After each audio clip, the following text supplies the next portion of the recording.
अच्छा, जब भी ये गाना बजता है हमेशा कोई ना कोई ब्यूटीफुल हीरोइन एंटर करती है, लेकिन अब आज आपको देखने को मिला कि इस खूबसूरत गाने के पीछे उसके जो रचयिता हैं वो कौन है? समीर साहब।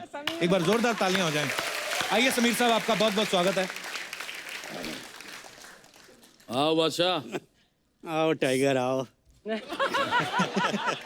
कपिल, आज रियल जंग होने वाली है। अरे सर, मजा आने वाला है आवाज और लफ्जों का जो है हंगामा आज होगा। इतना सुपर डुपर हिट कॉम्बिनेशन आज हमारे साथ है।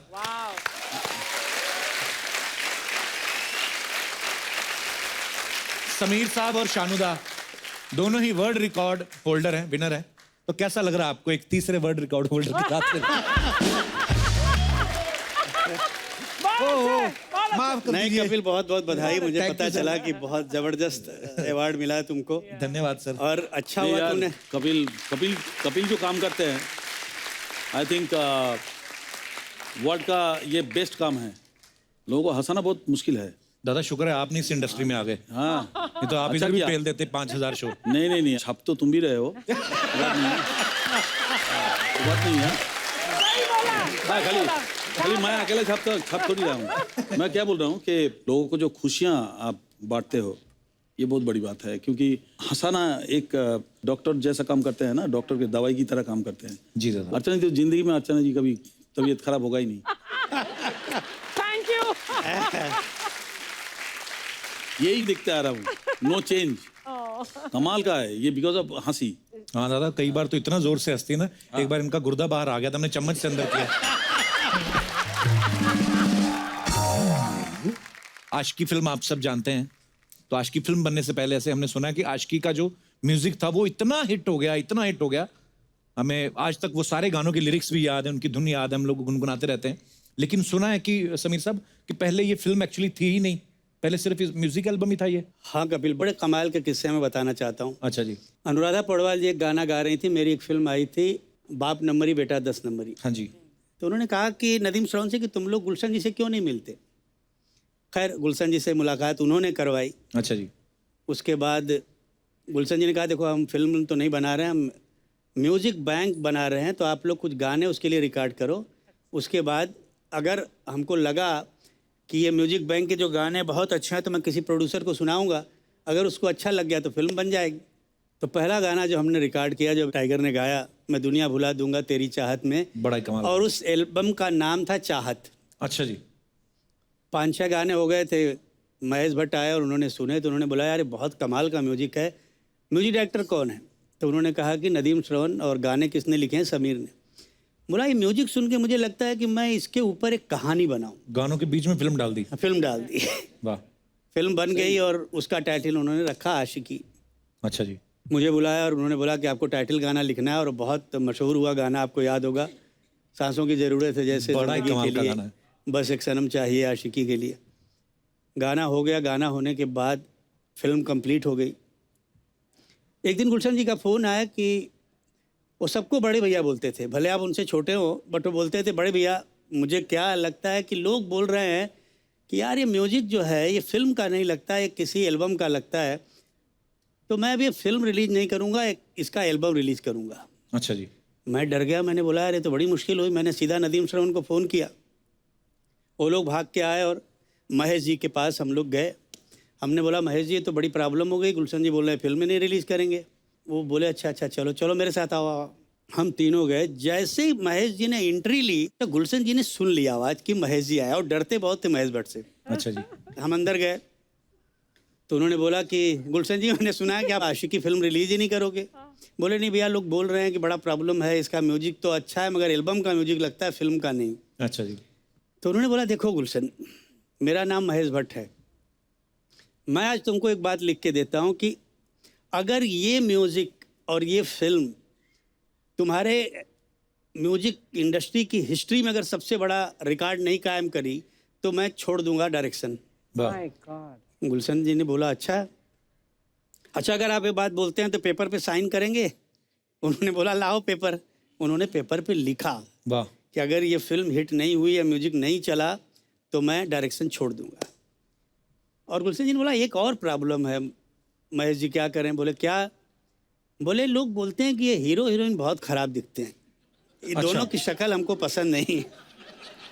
तभी नए बिल्कुल डेब्यू था उनका। तो महेश जी ने बोला कि अच्छा मैं इसका भी रास्ता निकालता हूँ, एक काम करते हैं, पोस्टर पे उनकी फोटो ही नहीं दिखाते हैं, उनकी फोटो के ऊपर हम जैकेट डाल देते हैं।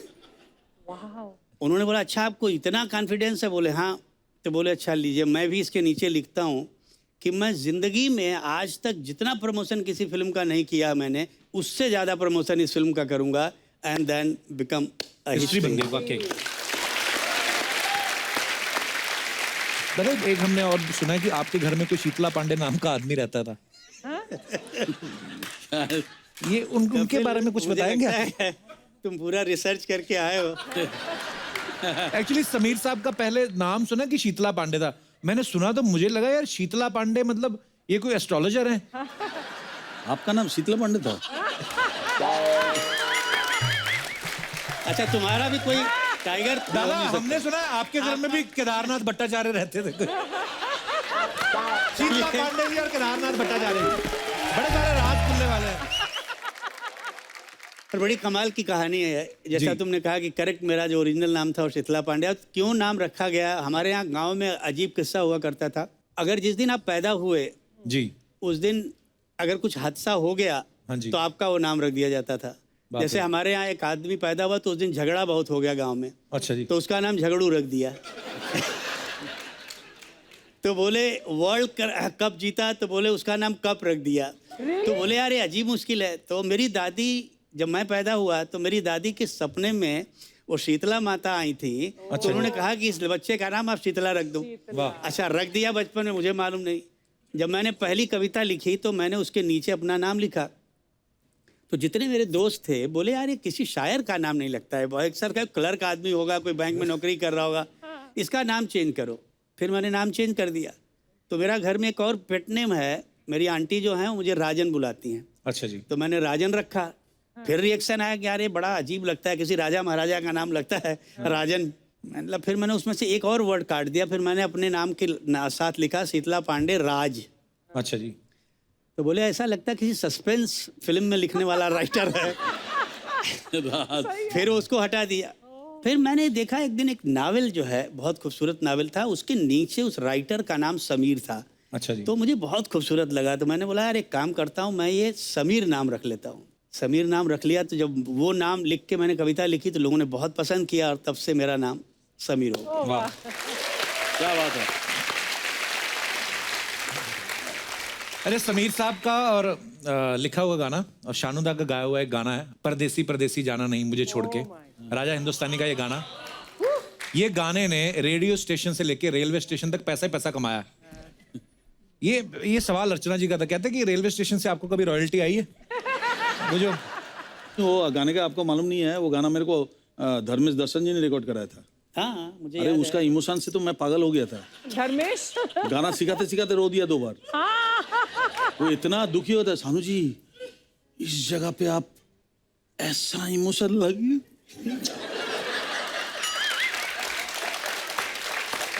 दादा दादा दादा दादा हाँ नहीं मतलब भयंकर इमोशनल सीन है। मैं सैड वाला गाया था ना। हाँ तो उनका कम से कम 7-8 बार रोता हुआ देखा मुंह। और रिकॉर्डिंग करने के लिए नादिम सबन किसी को नहीं रखा, वो खुद बैठा। मैं बोला आज तो मेरा हुआ बेरागढ़ गो गया, आज तो मेरा पता नहीं क्या होगा। तो मेरे को आके जो सीन था ना समझाने का जी, कि ये सीन में तुम जाना नहीं, परदेसी जाना नहीं, वो चले जा रहे हैं और ये वो बोल के ना करके फिर आंख से आंसू। हम बोला दादा रोकिए, आपको रोकिए। ट्रिमेंडस तो कुमार जितना हो सके इसमें डाल। हम बोला ठीक है मैं डालूंगा। बस डाला। बहुत इमोशनल आदमी है। और क्या कमाल की फिल्म थी राजा, बहुत ज्यादा इमोशनल था और कमाल के गाने। अरे समीर साहब ऐसे सुना है जब आप बनारस हिंदू यूनिवर्सिटी में पढ़ते थे तो आपका किस्सा किसी ने सुनाया था हमें बड़ा मजेदार, कि बोलते कि आपको जबरदस्ती स्टेज पे चढ़ा दिया था किसी ने जब आप स्टडी कर रहे थे। तो वो क्या किस्सा था समीर साहब? स्टेज पे आके बोलना और लोगों को हंसाना बहुत मुश्किल काम है। मैं शुरू में लिख रहा था और लिखना शुरू ही किया था जी। तो दोस्तों ने कहा कि आज हमारे कॉलेज में एक मुशायरा है। अभी मैं उसी कॉलेज से था, तुमको मुशायरे में आना पड़ेगा। अच्छा जी। मैं गया और मेरा नाम वहाँ डाल दिया गया। मेरे पहले 3 शायर मेरी उम्र के नौजवान शायर आए और उनकी जो दुर्दशा हुई है, केवल जूते चप्पल नहीं फेंके गए, बाकी सब कुछ हुआ। बाप रे, गालियां क्या क्या लोगों ने, भगाओ भगाओ, यंगस्टर्स के सामने कुछ बड़ा बोलना। मुश्किल होता है। मेरा नाम अनाउंस हुआ कि अब आपके सामने हमारे ही कॉलेज के शायर समीर साहब आएंगे, और मैं ऑडियंस में बैठा हूँ जैसे ये लोग बैठे हुए हैं, अच्छा जी, और मैं जा नहीं रहा हूँ। 3-4 लड़कों ने, दोस्तों ने मुझे उठाया, ले जाके स्टेज पे डाल दिया। अच्छा जी, अब मैंने कहा ये तो मैं फंस गया, अब करूँ क्या। लकली सब यंग क्राउड था, नए बच्चे थे, तो मैंने बोला अब इनके पसंद का कुछ सुनाऊं तो मज़ा यहाँ आए। तो मैंने 2 पंक्तियाँ सुनाई कि लड़के लड़कियों से पूछते हैं कि क्यों लड़कियाँ राज हमसे छुपाती हैं, वाह, क्यों लड़कियाँ राज हमसे छुपाती हैं, उम्र हो 26 की तो 16 बताती हैं। वाह, अब ये बोलना था कि सब लड़कियां एक कॉर्नर से खड़ी हो गई, बोले ए हमारी लाइन सुना, नहीं तो स्टेज से उतरने नहीं दूंगी। अच्छा। अरे मैंने बोला ये मैं क्या करूं, ये तो पहली लाइन तो लिखी हुई थी, सुना दी, अब क्या करूं। तो मैंने वहीं लिख के तुरंत सुनाया कि लड़कियां पूछती हैं कि क्यों लड़के भी राज हमसे छुपाते हैं, क्यों लड़के भी राज हमसे छुपाते हैं, शादीशुदा हों तो कंवारे बताते हैं।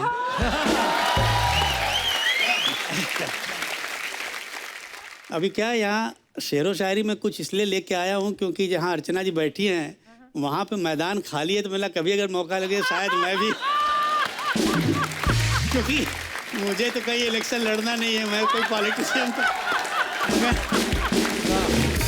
एक अर्चना जी के ऊपर मैं एक चंद शेर, चुकी है हमारी बहुत पुरानी दोस्ती है इनसे। इरशाद।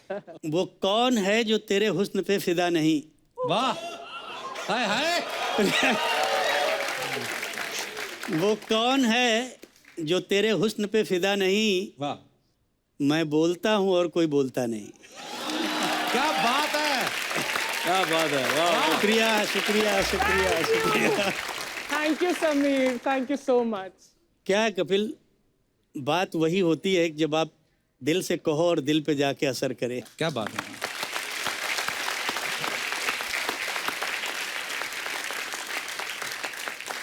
लेकिन एक राज की बात, शायद राज है कि नहीं, शानू बताओ, कि टाइगर टाइगर बोलते हो ना समीर तुम शानू को, शानू आज भी आप रात को अकेले में सोने से डरते हो? वैसे ये मत पूछना मुझे कैसे पता है, हाँ? हमारी दोस्ती है, मुझे पता है ना? बिल्कुल बिल्कुल सही बोला हाँ? कि मैं रात को अकेला नहीं सो सकता। ये पता है पीठ में कुछ भूत का डर होता है। अरे ये सीरियसली मानता है ना हाँ, इतने seriously। सालों से। मैं जिस अभी साइड में सोऊंगा ना, लगता है मेरे पीठ के पीछे कोई भूत भूत खड़ा होगा तो फिर क्या होगा। खिड़की विड़की बंद करने से तो कोई फायदा नहीं, भूत तो कोई छोटे छोटे जगह से भी घूम के आ जाता है। सुई की तरह छोटा सा भी छेद होगा, होल होगा, लेकिन छेद हाँ। होगा तो वहां से पुर करके आके बड़ा हो जाता है। तो अभी उसको तो तुम रोक नहीं सकते। हाँ, तो मैं क्या करता हूँ कि कहीं भी जाता हूँ, या तो मेरे साथ कुट्टी सोता है, अच्छा, जो कीबोर्ड पे है। हाँ, ऑल ओवर अमेरिका या कहीं भी टूर कर रहा हूँ, ये सोता है, या तो मेरे साथ कोई भी जाता है, एक को पकड़ के मेरे साथ सुलाता हूँ। मुझे लगा इतने सालों बाद अब तो गया नहीं। नहीं गया। ये है टाइगर।